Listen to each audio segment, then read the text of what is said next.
गुड़ मिला के पहले से ही चिवड़ा पे रख के लाते, तो दही में गुड़ मिला के ही खाइए। अगर आप दही खा रहे हैं तो गुड़ मिला के ही खाइए, तो दही के कई दोष जो आपके लिए अनुकूल नहीं है वो भी खत्म हो जाते हैं। और दूध में गुड़ कभी भी मत मिलाइए। एक जगह तो वो ये कहते हैं कि दूध खाली पी लीजिए, गुड़ आगे पीछे खा लीजिए, वो ज्यादा बेहतर है। वंदे मातरम।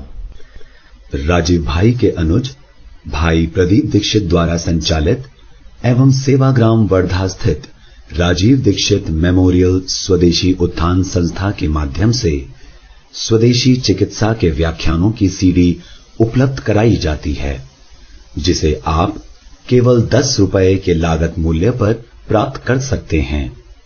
राजीव भाई के इन प्रेरणादायी व्याख्यानों की सीडी को आप अपनी क्षमता अनुसार 100, 200, 500 या अधिक संख्या में दान करें और स्वदेशी चिकित्सा के इन व्याख्यानों को घर घर पहुंचाने में हमारी मदद करें।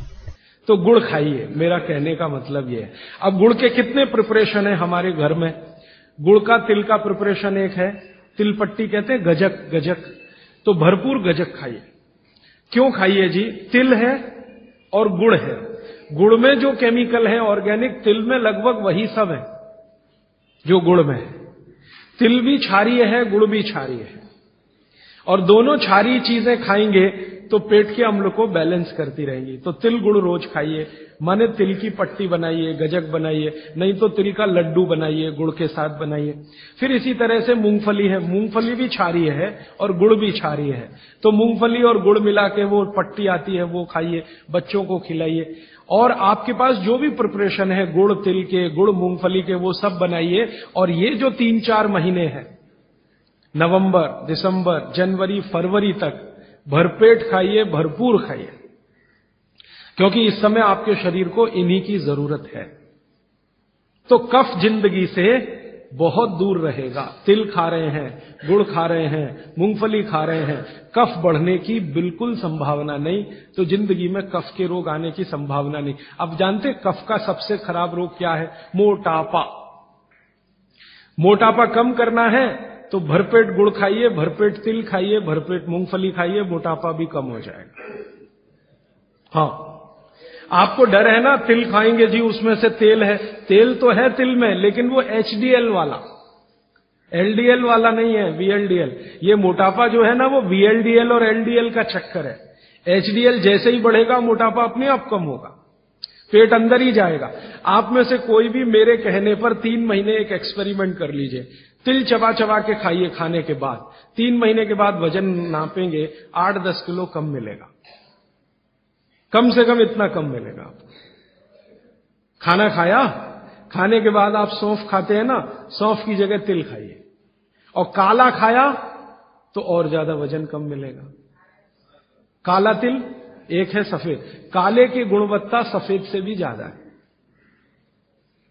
लेकिन ये इन्हीं 4 महीनों में, गर्मी में अगर आपने यही तिल खाया तो प्रॉब्लम आएगी। भागवत जी कहते हैं कि तिल खाने का सबसे अच्छा समय वही है जो आज चल रहा है, ये फरवरी तक चलेगा। तो फरवरी तक, और कभी बहुत ज्यादा लिबरल हो तो होली के दिन तक वो कहते हैं तिल खाने का समय है। होली होते ही तिल कम करिए या खत्म करिए। फिर कुछ और चीज आएगी, वो क्या आएगी वो मैं बता दूं, लेकिन आप ये करके देख लीजिए। 4 चीजों को ज्यादा उपयोग आप करेंगे, वजन आपका कम होता जाएगा, पेट का अम्ल कम होता जाएगा, घुटनों के अंदर का जो कई बार कहते हैं ना डॉक्टर यूरिक एसिड जमा हो गया जी, यूरिक एसिड क्या है? अम्ल ही तो है। तो ये यूरिक एसिड आपको कम करना है, तो गांठ के सब जो माने जोड़ों के दर्द आपको कम करने हैं, तो इनके लिए ये सब चिकित्सा बताई है। तिल है, गुड़ है, और मैंने एक चीज बोली थी कि अगर आप जैन नहीं हैं तो शहद है। शहद में भागवत जी कहते हैं छोटी मधुमक्खी का शहद, बड़ी का नहीं। तो शहद लाएं तो उसको पूछ लीजिए। तो एक हिस्सा हो गया कफ का। अभी दूसरा पित्त का हिस्सा। पित्त का हिस्सा बहुत क्लियर है, एकदम स्ट्रेट फॉरवर्ड है कि घी ज्यादा खाएंगे पित्त आपका हमेशा सम रहेगा।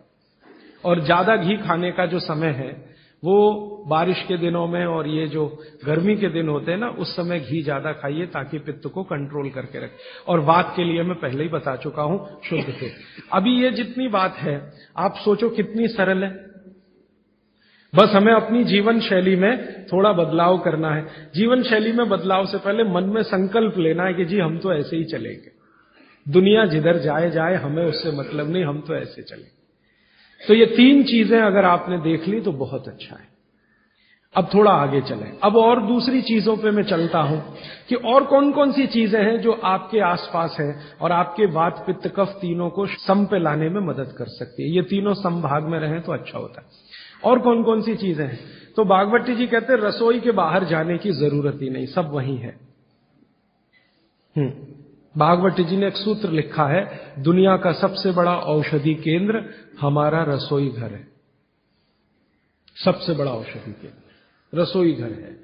अब दुर्भाग्य से हम रसोई में जिनको मसाला कहते हैं ना, मसाला, वहां मसाला कुछ नहीं है, सब औषधि है।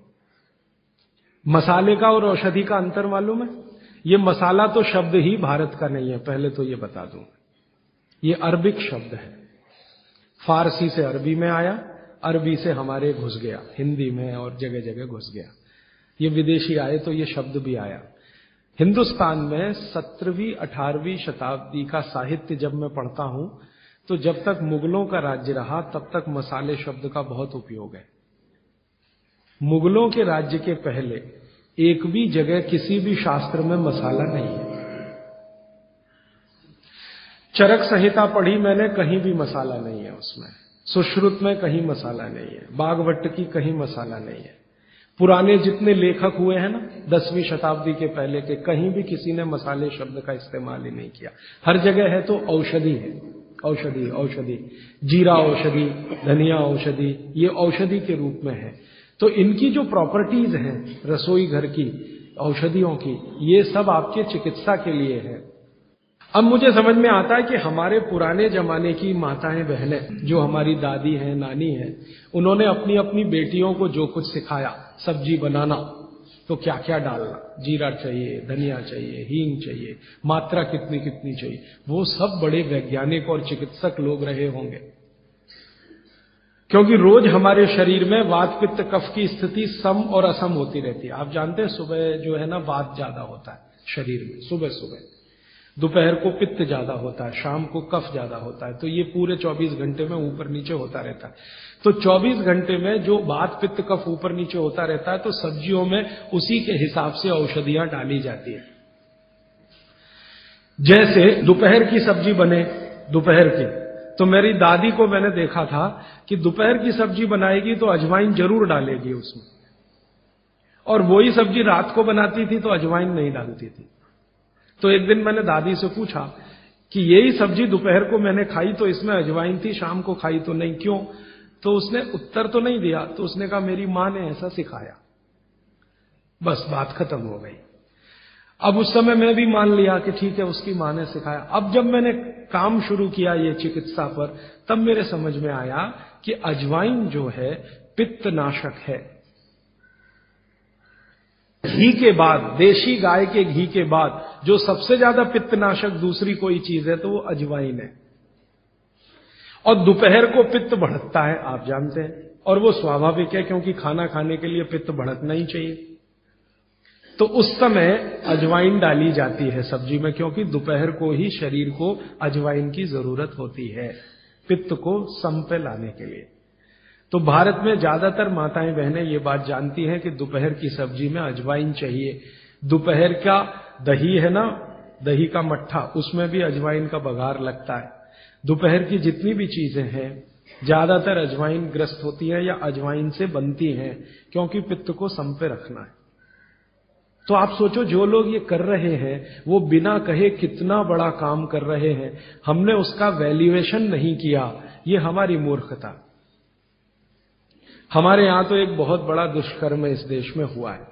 अंग्रेजों के हम गुलाम हो गए तो सब कुछ हम भूल गए, अपनी चीजें। अंग्रेजों ने जो सिखाया वही हमें याद है। तो हम जीडीपी का कैलकुलेशन करते हैं अंग्रेजों के फॉर्मूले से। जीडीपी निकलता है इस देश का, ग्रॉस डोमेस्टिक प्रोडक्ट। तो मैंने बहुत बार इस देश के अर्थशास्त्रियों से पूछा कि जीडीपी में आप विचित्र विचित्र कैलकुलेशन करते हैं। जैसे भारत की पुलिस है, उस पर जो खर्चा हो रहा है वो जीडीपी का हिस्सा है। अगर चोरियां बढ़ी, डकैतियां बढ़ी, तो पुलिस का खर्च बढ़ेगा तो जीडीपी बढ़ेगा। और प्रधानमंत्री छाती ठोक के कहेगा मेरे जमाने में जीडीपी 10% से ऊपर बढ़ गया। सो व्हाट, पुलिस का खर्च बढ़ गया, माने चोरियां बढ़ गई, डकैतियां बढ़ गई, अत्याचार बढ़ गए, अनाचार बढ़ गए, तो जीडीपी बढ़ गया, तो क्या बड़ी बात है। तो हमारे जो जीडीपी के कैलकुलेशन है बड़े विचित्र हैं। इसमें चोरी हो, डकैती हो, लूट मारी हो तो जीडीपी बढ़ेगा, लेकिन माताएं बहनें घर में जो करती रहती हैं वो जीडीपी में है ही नहीं, कैलकुलेशन ही नहीं है उसका। भारत सरकार कोई कैलकुलेशन नहीं करती कि किसी माँ ने 1 किलो पापड़ बना दिए तो जीडीपी बढ़ा कि नहीं, तो कहते हैं जी मालूम नहीं बढ़ा कि नहीं बढ़ा, क्योंकि कैलकुलेशन नहीं है। किसी माँ ने दाल की बड़ी बना दी 5 किलो दाल की, तो जीडीपी बढ़ा कि नहीं बढ़ा। आपका मन क्या कहता है, बुद्धि क्या कहती है, बढ़ा कि नहीं बढ़ा। किसी ने बड़ी बना दी, किसी ने पापड़ बना दिए, किसी ने कुछ बना दिया, किसी ने गोंद के लड्डू बना दिए, किसी ने मावे का कुछ बना दिया, तो जीडीपी तो बढ़ ही रहा है, लेकिन हम कैलकुलेट नहीं कर रहे हैं उसको, क्योंकि अंग्रेजों के यहां महिलाओं का किया हुआ काम महत्व का नहीं माना जाता। अंग्रेजों के यहां ये जो अंग्रेज जात है ना दुनिया में, ये महिलाओं के किए हुए काम को काम ही नहीं मानती। आपको मालूम है 2000 साल यूरोप में महिलाओं को पुरुषों से हमेशा कम वेतन मिलता रहा, और आज भी है ये कई देशों में। वो मानते ही नहीं कि इनका कोई काम है। क्यों? वो महिलाओं में आत्मा नहीं मानते।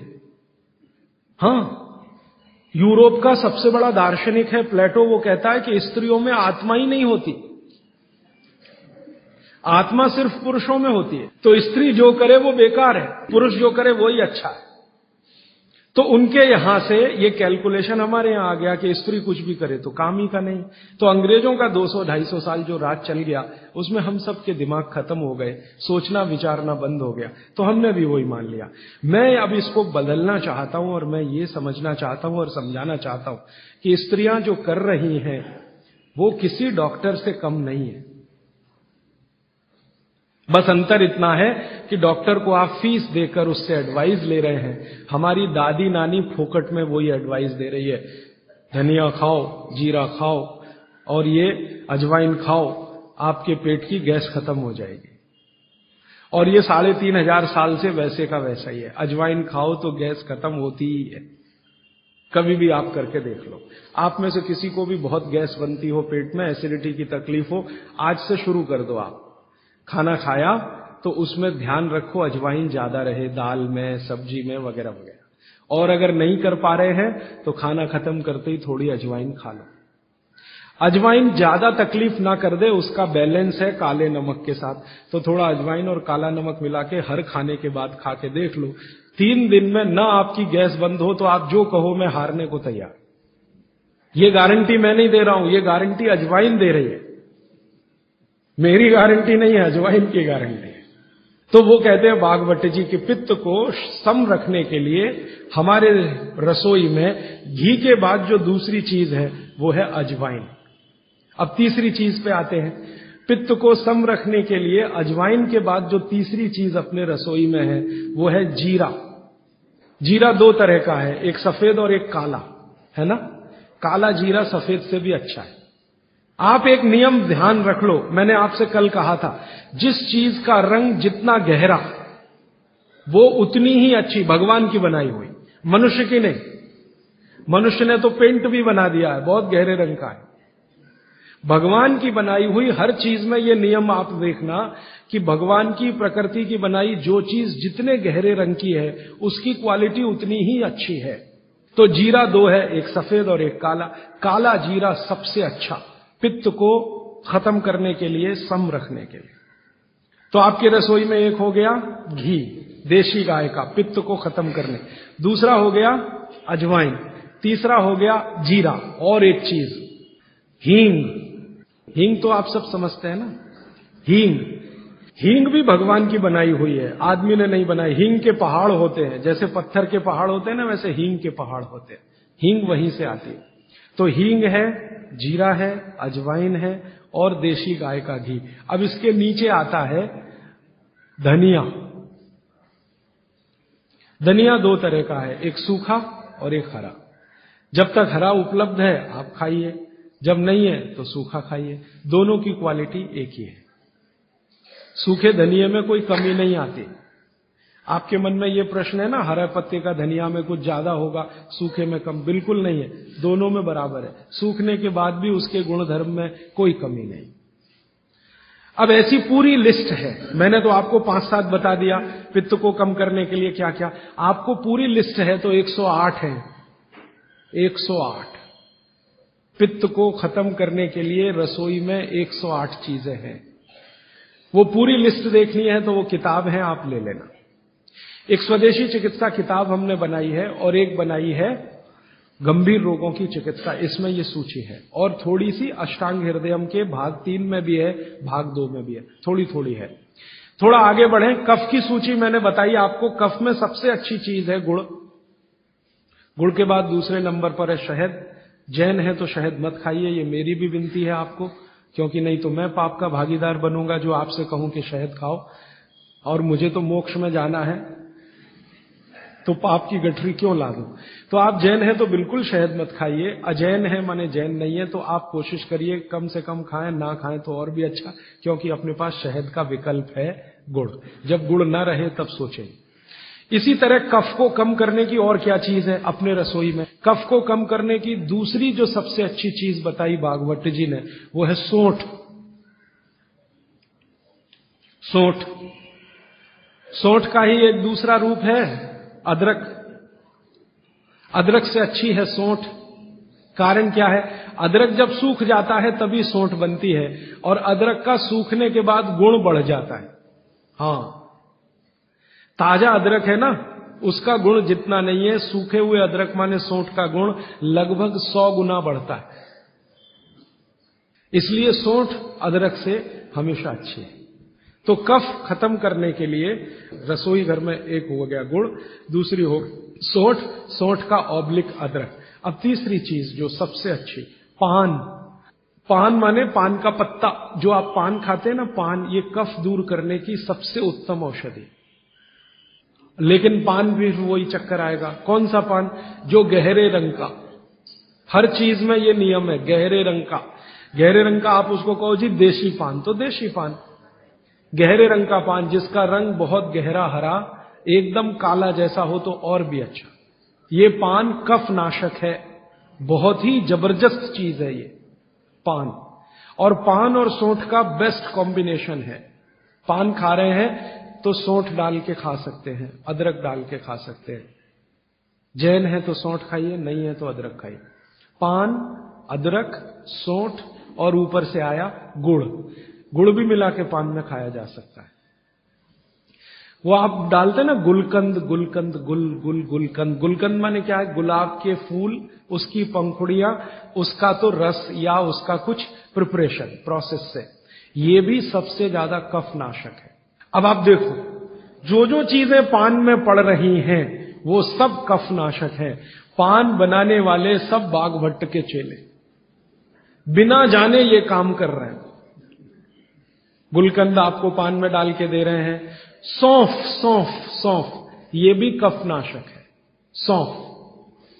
फिर उसके आगे मैं बता रहा हूं प्रायोरिटी से, सबसे अच्छा कफ नाशक गुड़, फिर उसके नीचे, फिर उसके नीचे। अब सौंफ के नीचे जिसका नंबर है वो है लौंग। लवंग कहिए, लौंग कहिए, और ऐसे ही ये सूची बढ़ाते जाए तो इसमें करीब 100 चीजें हैं जो कफ नाशक हैं हमारे रसोई में। ठीक है, अब आ जाइए वात पर। वात पर मैंने सबसे अच्छी चीज बता दी है तेल, शुद्ध तेल। शुद्ध तेल वात नाशक है। और अब जो दूसरी बात मैं कहने जा रहा हूं, इसको मैं संक्षेप में उपसंहार के रूप में कह रहा हूं कि जिन चीजों में भी पानी की मात्रा ज्यादा हो वो सभी वातनाशक हैं। जिन चीजों में भी पानी की मात्रा ज्यादा हो वो सभी वातनाशक है। जैसे दूध, आप जानते हैं दूध में तो सबसे ज्यादा पानी ही है ना। दूध को फाड़ के देख लो, सॉलिड मटेरियल तो थोड़ा ही निकलता है ना, बाकी तो पानी ही रह जाता है। तो दूध में बहुत पानी है। तो जिन चीजों में पानी ज्यादा है, भागवत जी ने सूत्र ऐसे लिखा है कि पानी युक्त चीजें, जल युक्त चीजें सभी वातनाशक हैं। तो दूध हो गया, दूध के बाद दही, दही में भी पानी ही है, आप जानते हैं। और छाछ तो सबसे ज्यादा पानी वाली है। जूस जो आप इस्तेमाल करते हैं, सभी जूस वातनाशक है। सभी जूस, संतरे का, मौसम्बी का, गन्ने का तो बहुत ही अच्छा है, अंगूर का, टमाटर का वगैरह वगैरह, ये सब जूस वातनाशक है। तो सब तरह के जूस, दूध, दही, छाछ, ये सब वातनाशक चीजें हमारे घरों में हैं। अब आखिरी चीज भागवत जी कहते हैं कि वातनाशक, पित्तनाशक और कफनाशक ऐसी चीजें दुनिया में एक साथ मिले हैं, बहुत रेयर। वो कहते हैं कि बहुत चीजें दुनिया में हैं, कोई वात का नाश करेगा, कोई पित्त का, कोई कफ का, लेकिन कोई ऐसी चीजें भी अपने रसोई में हैं जो तीनों को नाश कर सकती हैं। उनमें से नंबर 1 है आंवला। फिर दूसरा है हरडे, और तीसरा है बहेड़ा, और तीनों मिला के बनता है त्रिफला। ये जो त्रिफला है ना, भागवत जी इसकी इतनी बढ़ाई करते हैं, इतनी प्रशंसा उन्होंने लिखी है कि खाली त्रिफला पर ही उनके